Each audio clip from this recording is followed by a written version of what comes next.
A finales de la década de los 50 se presentó ante el mundo un gran crecimiento en muchos departamentos de la industria cinematográfica. Las producciones a color iban en aumento.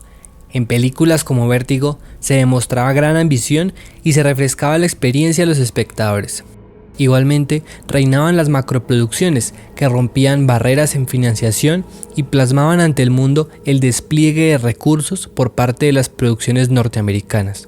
Por su parte, Bergman impactaba a la audiencia con la representación de la muerte. En Francia se desarrollaba la Nouvelle Vague. Sus principales exponentes presentaban sus primeras obras.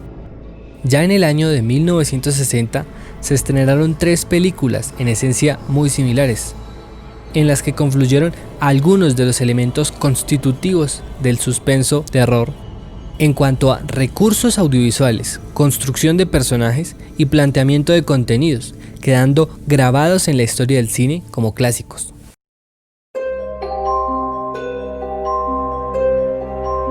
Bienvenidos a un video más de Cineclub Laberinto, hoy para hablar un poco sobre cine de terror. Recuerden suscribirse para seguir nuestro contenido y apoyarnos. En Norteamérica, con base en la novela homónima de Robert Bloch, figuraba Psicosis de un Alfred Hitchcock ya consolidado en la industria hollywoodense, quien con la exposición de la historia de 2 amantes logra la construcción del enigmático Norman Bates, un personaje complejo y único desarrollo psicológico, utilizando puesta en escena y banda sonora como ingredientes para la obtención de uno de los recursos más habituales del terror actual, el jumpscare. Por su parte, en Reino Unido, originado en el guión de Leo Marx, Michael Powell presentó al Fotógrafo del Pánico. Acudió a una construcción de personaje más ardua, apuntando al carácter explicativo del patrón de comportamiento de connotación sexual, produciendo en la audiencia temor.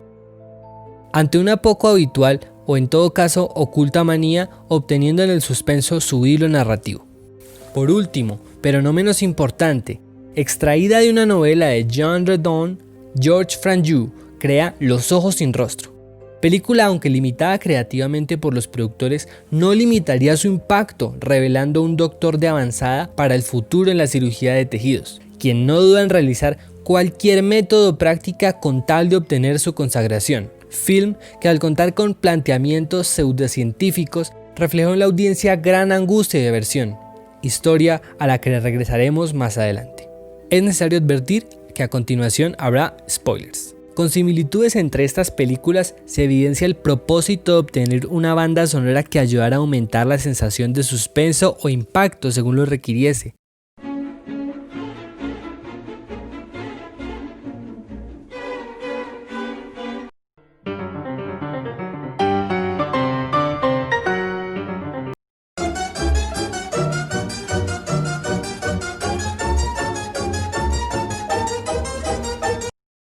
Pero sin duda, el tema en común de mayor relevancia es la presencia de un sujeto que origina la verdadera historia a contar, convirtiéndose así en el protagonista, descargando a los directores en este y en sus acciones la obtención del miedo o terror, elemento que daría al género un componente de realismo.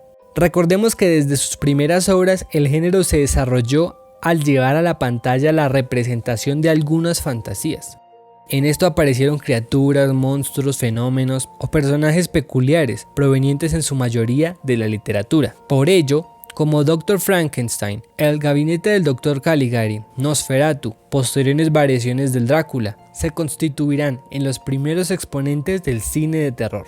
Más adelante se incluirán los relatos de seres de otro planeta, incluyendo parte de la ciencia ficción.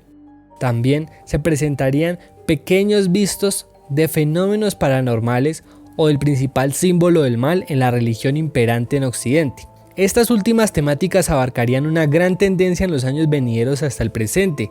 Hasta ese momento el terror se asentaba en ficciones, relatos, dogmas o creencias. Como contrapunto, en esos años, otra parte del cine se alimentaba de historias verídicas, de asesinos que paralizaron a poblaciones o países enteros por lo impresionante de sus crímenes. Películas que en un principio se centraron en tratar temas como los misterios, investigaciones policíacas, descubrimientos, revelaciones y enjuiciamientos de criminales. Temas en los que Hitchcock ya tenía gran trayectoria. En cierto momento el interés se inclinó en el criminal, en ese sujeto excluido, en la exposición de sus motivaciones y actos, siendo en lo desconocido y particular de los mismos con lo que se deseaba construir la figura de monstruo, pero esta vez con apariencia humana, haciendo consciente a los espectadores de que en verdad no se requería de engendros para lograr aterrar, tampoco para la recreación de algo extraño, pues estos elementos ya estaban presentes en la humanidad. Bastaba entonces con la representación en el cine del comportamiento de ciertos sujetos. Qu'un homme visiblement anormal est un comportement anormal, c'est normal. Par contre, le personnage m'inquiète beaucoup plus à partir du moment où, ayant un aspect normal, il se conduit anormal. Le fantastique se crée, l'insolite se révèle. Bajo este argumento, las películas impactaron aún más en el público. En un primer momento, el miedo se manifestaba en la sala de cine, donde la película lograba agitar a sus espectadores. Un segundo momento, extraído de la imagen que dejaba este personaje, pues generaba una gran preocupación la posibilidad real de existencia de una persona de características similares por fuera de la pantalla. La película significaba en cierto modo el diagnóstico de su naturaleza, capacidades y atroces actos. Es allí donde una realidad palpable se desprende de la ficción, alimentando la sospecha que dejaría intranquila por un tiempo a su audiencia. Se diferencia el prototipo de personaje especialmente en su origen y motivaciones. En Los ojos sin rostro, película algo rezagada frente al prestigio de Psicosis y El fotógrafo del pánico, personaje no tiene la misma complejidad, pues su motivación nace primordialmente en proveer de un rostro a su hija, quien ha quedado desfigurada después de un accidente. Pasa a ser una necesidad urgente dependiendo del éxito en un procedimiento quirúrgico para su satisfacción. En esa aspiración, el doctor y su ayudante llegan a secuestrar mujeres para extraerles el rostro. La pregunta es, ¿cómo narrar esta historia para que produzca terror? Para responder esta pregunta debemos acudir a describir el perfil de quien quedó a cargo del proyecto, Georges Franju, director francés quien de manera silenciosa sería muy influyente tanto por su trabajo como por sus actividades relacionadas al cine, pues desde 1935 se mostraría activo en el séptimo arte, primero fundando un cineclub y en 1936 junto a Henri Langlois, Jean Mitry y Paul Auguste fundaría la Cinemateca Francesa. Dicha institución adquiriría peso con el paso de los años en su actividad de colección, restauración y producción de cine, además de servir de lugar de reunión para futuros directores de la Nouvelle Vague como François Truffaut o Jean-Luc Godard. Georges Franju en principio trabajó en cortometrajes, importante tener en cuenta La sangre de las bestias de 1949, obra documental en donde se presentaba el sacrificio de varios animales de un matadero, antecedente que sin duda marcaría el interés del director, alejándose de la mera creación de ficciones o ilusiones en el cine, expresando que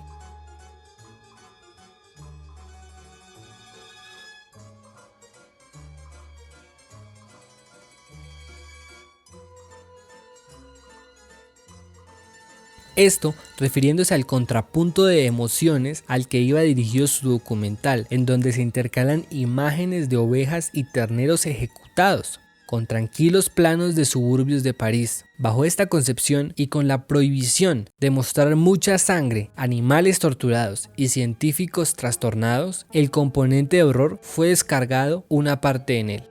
El doctor que representaría al personaje al que ya nos referimos, en este caso un poco más sutil, pues no se demuestra en él grandes trastornos, problemas psicológicos o comportamiento ligado a la satisfacción del deseo sexual, tal vez la presencia de un ego científico que se ve seriamente herido. Con esto, el sujeto no es la mayor amenaza a la sensibilidad de la audiencia, ya que se torna envilecido por sus métodos.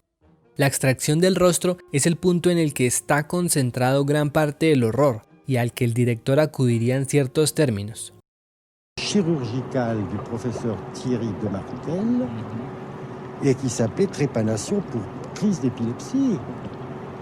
Je vous assure que les gens s'évanouissaient assis parce que c'est scientifiquement fait. Le personnage est assis. Hein? Il n'est pas allongé. Il est assis. Alors d'abord, il apparaît tordu. Le crâne est jaune et blanc. La face est blanche à cause de la pâleur. Et puis derrière, c'est la teinture d'iode. Alors, on vous fait des traits au crayon bleu. On vous ouvre ça avec un bistouri et on forme avec le trépan électrique du professeur Thierry Demarté, dont on vous explique le fonctionnement. Et le malade qui est assis sourit. Alors, dans un premier temps, les gens commencent à trembler. Et le médecin vous explique que le cerveau est indolore. Alors, ce qui fait que c'est véritablement de l'horreur, c'est que la souffrance du spectateur est sans partage. Bien sûr, si on voyait le patient souffrir comme ce serait équilibré. Mais pas du tout, il souffre pas, il rigole. Alors c'est terrible. Es claro que para la época presentar la extracción de la piel era más que impactante y repulsivo. La película se vio seriamente cuestionada y criticada por ello, pero de eso hablaremos en otra oportunidad. En principio, la angustia del espectador se presenta al ver la reacción de una cirugía en la que es removido un rostro, haciendo posible ante su mirada un procedimiento de tal naturaleza, en el que a una persona se le priva de su elemento fundamental en su reconocimiento ante el mundo, haciéndolo consciente de una fragilidad, el acontecimiento de ser de alguna manera reemplazado o eliminado. Resultando ser esto desconcertante, allí el personaje de médico adquiere más relevancia, pues en ese contexto sus capacidades pasan a ser tétricas. A punto de terminar el procedimiento se acude al sobresalto e impresión, poniendo a prueba su susceptibilidad, cerrando así la escena con una emoción visceral de aversión. Con esa sensación es con la que permanece el espectador, ya que la mujer a la que le roban el rostro no tiene en la pantalla un momento en el que exprese su nivel de aflicción ante este hecho irreparable, pues durante el procedimiento es inexpresiva debido al sedante. Después solo queda escapar para evitar cosas peores. A nuestros ojos, ese puede ser el punto de desequilibrio emocional al que se refería el director. Pero la forma en que se muestra en pantalla y las motivaciones en que se sustenta un procedimiento clínico pasa a ser aterrador, idea que tal vez influirá a Almodóvar a construir la piel que habito.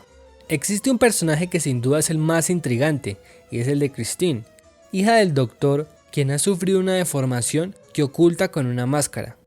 Desde que aparece, se está a la expectativa del descubrimiento del rostro, suceso que se guarda por un tiempo para generar un deseo de revelación en el espectador. Sin embargo, este personaje no parece estar dirigido a producir terror más allá de lo que impacte su aspecto, pues este representa el rol que en el cine antecesor estaba destinado para las criaturas menospreciadas y rechazadas, pero esta vez es ennoblecido, guiando al espectador a sentir pena por ella, por ver lo delicado de su silueta, la expresión de sus sentimientos, emociones y sufrimiento, debajo de la máscara.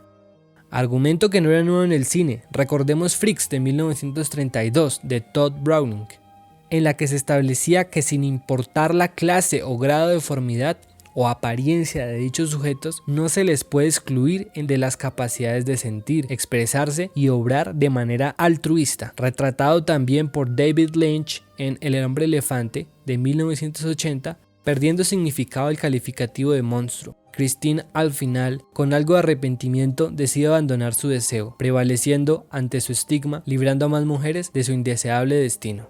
Georges Franju jamás consideró a Los ojos sin rostro como una película de terror, pero en la historia quedará como un film que enmudeció y provocó en su audiencia repulsión por su escalada en el horror, teniendo como piedra angular el realismo, quedando para la posteridad como una gran obra en el género.